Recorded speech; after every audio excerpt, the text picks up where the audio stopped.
Buenas tardes, estimados radioescuchas. Estamos acercándonos a las fiestas patrias, el mes de septiembre, y lógicamente vamos a proponer en la Radio Universidad mucha música de compositores costarricenses.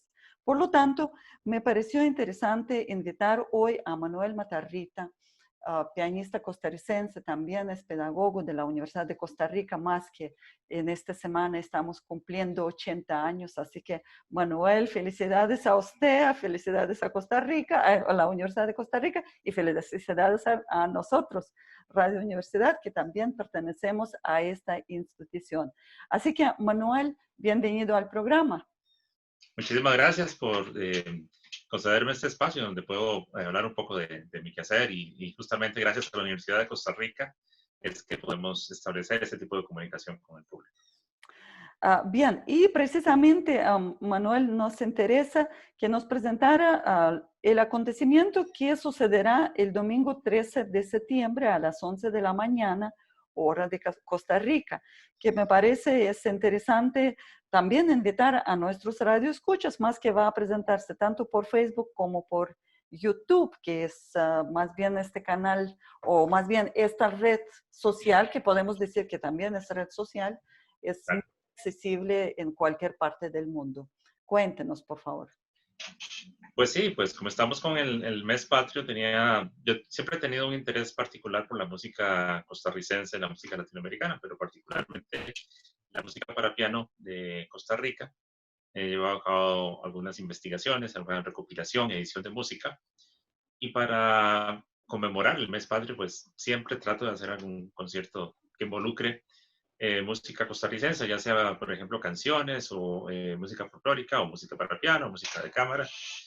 Como las circunstancias, pues en estos momentos son diferentes, no tenemos la facilidad de reunirnos con otros músicos y hacer música de cámara, entonces la opción era básicamente hacer música para piano, puesto que puedo hacerlo en solitario, puedo hacerlo desde mi casa. Y quise hacer un concierto de música costarricense. Y fue así como vino la idea, ¿qué podía hacer que no fuera solamente música costarricense para piano, sino que también tuviera algún hilo conductor, algún tema? Y me vino la idea de hacer valses, porque dentro de las investigaciones que he hecho y la música que conozco para piano, existen muchos compositores que se han interesado en escribir valses. Eso no es solamente en Costa Rica, casi en toda Latinoamérica, en todas partes del mundo, el vals ha sido un género importante. Costa Rica no es la excepción. Y entonces pude armar un programa de solamente valses costarricenses, casi que desde finales del siglo XIX hasta los últimos años del siglo XX. Y así como logré reunir 13 valses, y es lo que pretendo presentar el próximo domingo 13 de septiembre. Quise hacerlo domingo porque bueno, este año el feriado, que normalmente es el 15, se cambió de fecha. Entonces era mejor saber que la gente puede estar disponible el 13, domingo 13, a las 11 de la mañana, y va a estar, como usted mencionó, disponible en YouTube Live, es los Premiere. A partir de esa hora, el video va a estar disponible para verlo en cualquier momento, pero hasta ese momento va a ser puesto en línea, y también se pueden ver en Facebook.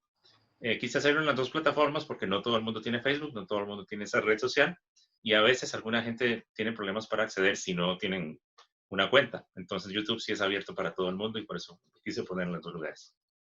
Perfecto, entonces estamos hablando de valses ticos y como usted acaba de decir que sí, tanto en Europa como en América Latina se desarrolló este género, se bailó, por ejemplo, también vamos a salir en algún programa radial donde David Díaz, el doctor David Díaz, historiador, nos va a contar precisamente acerca de que los valses, o sea, más bien, el valse como género musical fue principal para festejar el Día de la Independencia.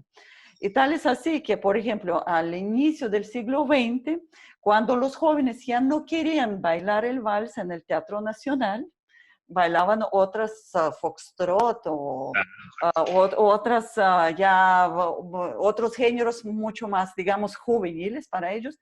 La gente, digamos, de mayor edad y más adelante, bailaba el vals. Ahora sí, Manuel, usted nos quería contar precisamente, más bien yo quería que nos contara acerca si existen algunas particularidades de los valses ticos. O sea, si hay alguna, no sé, característica que los diferencia de los valses, digamos, europeos o tal vez de otros países latinoamericanos.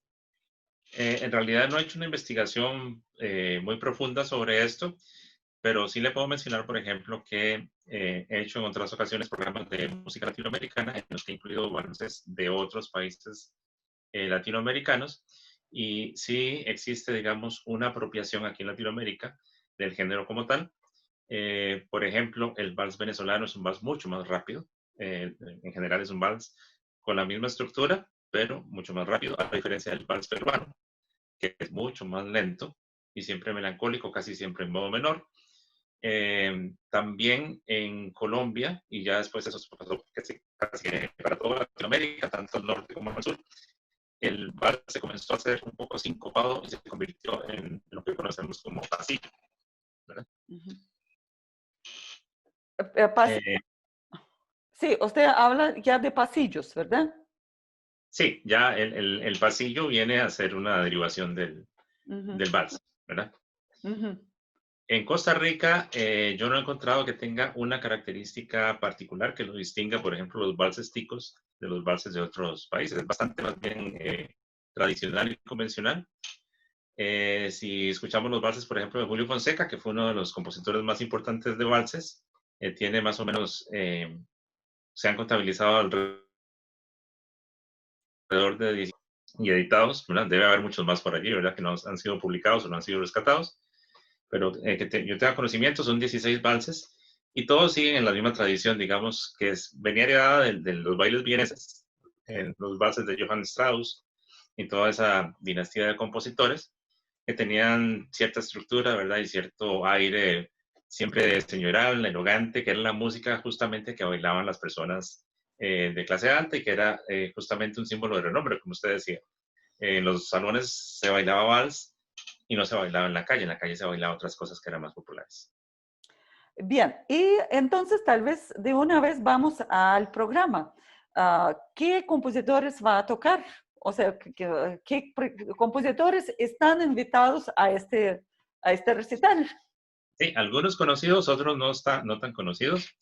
Voy a iniciar con José Joaquín Vargas Calvo, compositor de muchas obras, sobre todo de índole escolar. De hecho, esto es una canción que se llama A Costa Rica y es un vals que fue pensado como parte de la enseñanza de la educación musical. Es una canción escolar, pero perfectamente bien escrita, el ritmo de vals vienés.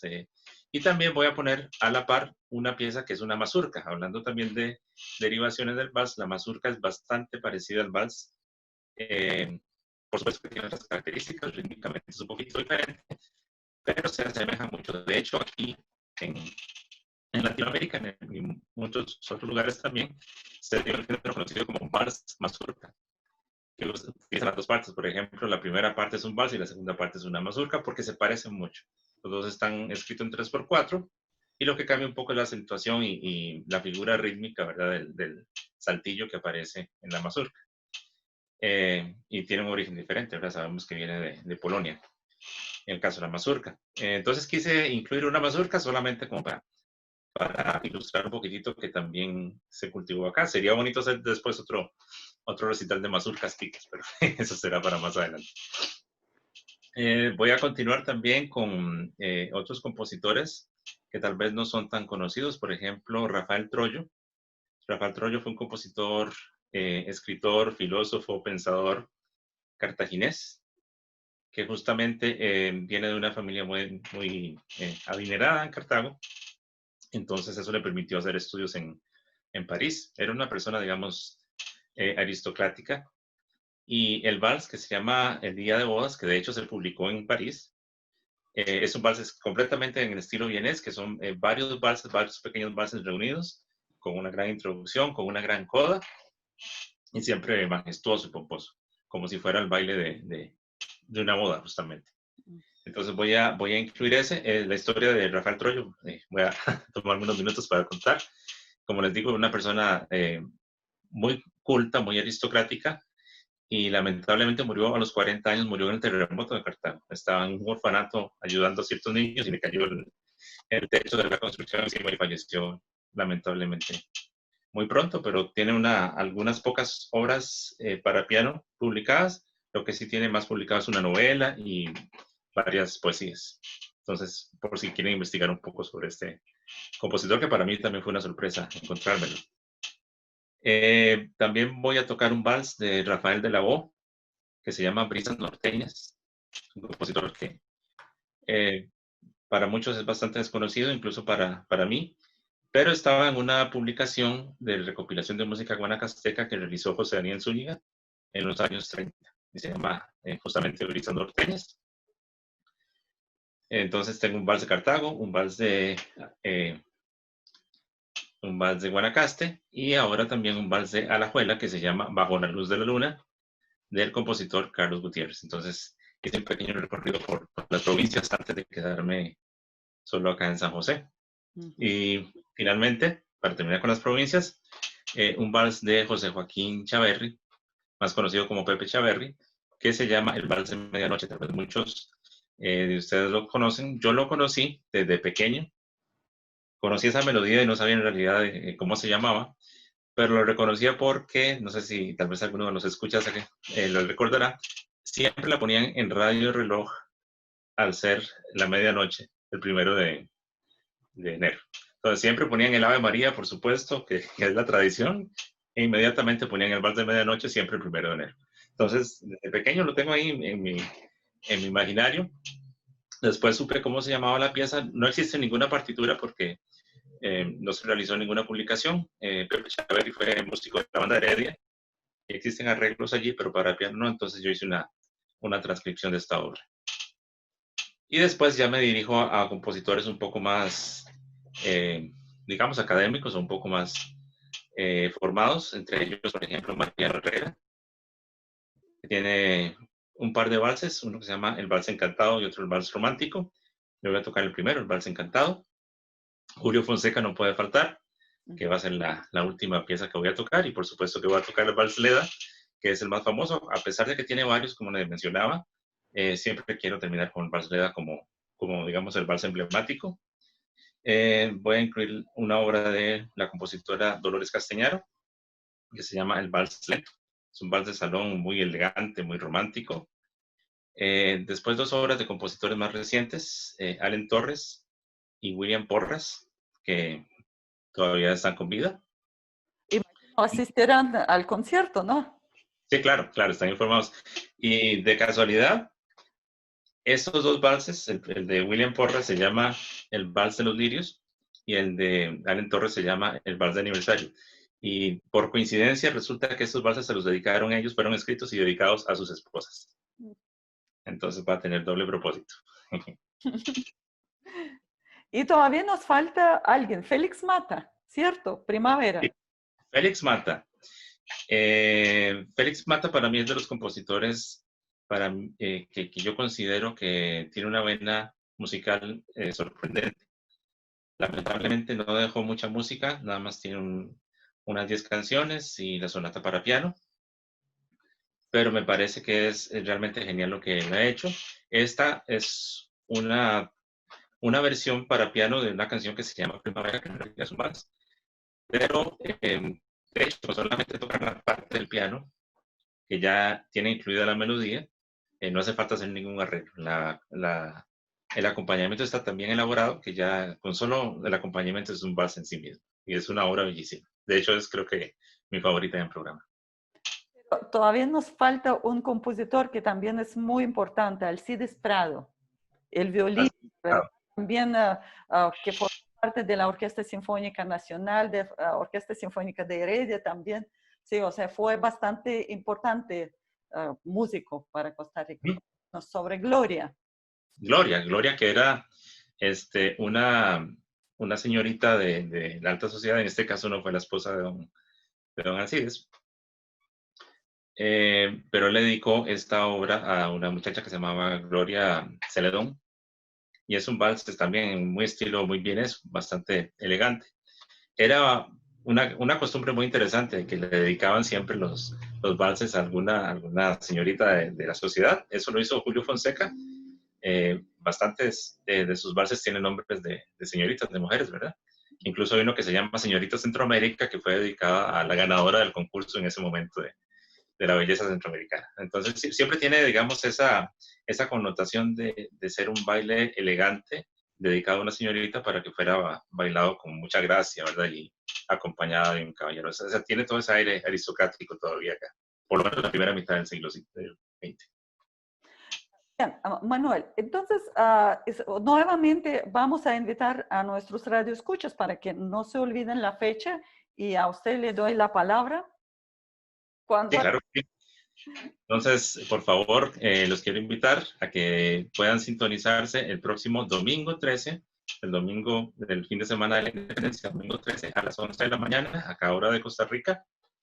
Lo pueden encontrar directamente buscando la palabra Valses Ticos, que es el nombre del programa, o directamente en el canal de YouTube con mi nombre, Manuel Matarrita. Ahí pueden encontrar, ahí va a estar el evento que va a empezar a proyectarse justamente a las 11 de la mañana de ese día, sino también por medio de mi página en Facebook, Manuel Matarrita. Ahí pueden encontrar que también se va a proyectar por allí, pero si por alguna razón no lo pueden ver en vivo, va a quedar ahí para que lo puedan apreciar en cualquier momento. Bien, entonces esa es la invitación de Manuel a este acontecimiento, que es muy importante, bueno, porque bueno, hay que festejar. Ahora sí, Claro. Manuel, yo quería preguntar, porque usted sí ya ha hecho diferentes conciertos, participó en simposio, concierto de música escrita por mujeres compositoras. También anteriormente ha tenido otra participación, me parece, también en YouTube, ¿verdad? En YouTube Live, con un concierto. ¿Cómo le fue, digamos, en este tiempo de COVID estas actividades? Cuéntenos. Sí, yo me considero afortunado en este momento, como mencionaba hace un rato, de ser pianista y de poder, digamos, tener esa independencia que me permite poder hacer actividades en solitario, porque mucho del repertorio del instrumento, el piano, se hace es para solista, para instrumento solo. Y eso me da la posibilidad de poder hacer actividades sin tener que necesitar de la colaboración de otros músicos, ¿verdad? Por supuesto que extraño mucho hacer la música de cámara y extraño el contacto con otros colegas, y a pesar de que existen maneras de hacerlo virtualmente, es completamente diferente, es una experiencia completamente diferente. Pero como les decía, el hecho de poder tener esa independencia por la naturaleza del instrumento, pues me ha permitido mantenerme activo a pesar de las circunstancias en las que estamos atravesando. Y eso ha hecho que pueda seguir presentando programas y dejar un poco volar la imaginación y ver qué se puede hacer que sea atractivo al público. Porque hay formatos diferentes. Ya, por ejemplo, he notado que a la gente no le gusta escuchar un concierto muy largo en, en redes. Prefieren algo mucho más específico en cuanto a tiempo, que dure 45 minutos, mucho más. Cuando en un concierto a veces hacemos hasta hora y media, ¿verdad? La atención en una pantalla es completamente diferente. Esto en realidad no sé cuál es la razón, pero sí puedo dar fe que es así. Es muy interesante porque si bien es cierto uno no tiene los aplausos, que es lo que uno siempre espera al final de la presentación, y hacer la reverencia, el saludo y todo el protocolo y toda la etiqueta que conocemos, que sigue faltando, digamos, no deja uno de emocionarse por hacer un concierto en vivo. Y es interesante también porque uno puede obtener la retroalimentación del público. Ellos pueden comentar allí, o ya sea en ese momento, o pueden enviar un mensaje después, pueden enviar sus comentarios, sus apreciaciones. Entonces me parece que es una manera muy diferente de escuchar un concierto de parte del público, porque invita a la interacción, al comentario, cosa que por lo general no sucede en vivo. A veces uno toca y termina de tocar y se acabó, y tal vez alguien llega a felicitarlo, pero el público, digamos, que no es allegado, es extraño que llegue cerca de uno a hacer un comentario. En cambio, aquí hay como mucho más libertad, cada uno desde su casa lo puede hacer. Eso por un lado, y lo otro es la cobertura, porque si pensamos bien, por ejemplo, un concierto Mayormente hacemos recitales de piano. El público meta pensemos que son 100 personas.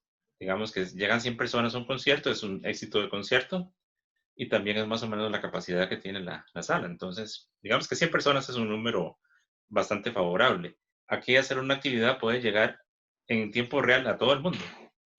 Claro, yo sé que no todo el mundo se va a conectar, pero puede llegar, puede cubrir una mayor cantidad de gente desde sus casas, desde sus carros, inclusive desde cualquier lugar que se encuentren.